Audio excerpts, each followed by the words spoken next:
Welcome, here I've got Motorola Moto G31 and let me show you how to turn on and off camera leveler at this device. So let's start by tapping on camera button to open it, and for now we are on standard photo mode. From here let's go to right corner button so we can open camera settings, and now we have to pick capture settings category.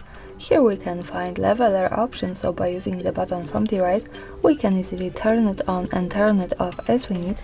Now let me keep it turned on. Let's move back to camera, and here in the preview we get access to this line now. This is useful, for example, when we want to be sure that we hold our device steady when we need to take straight picture. And as you can see, when we hold it steady, the line is at yellow color. And of course, when we don't need it, we have to move back to right corner settings, tap to capture, and turn off leveler here. So for now, in the preview it has gone. That's all, thanks for watching, subscribe our channel and leave the thumbs up.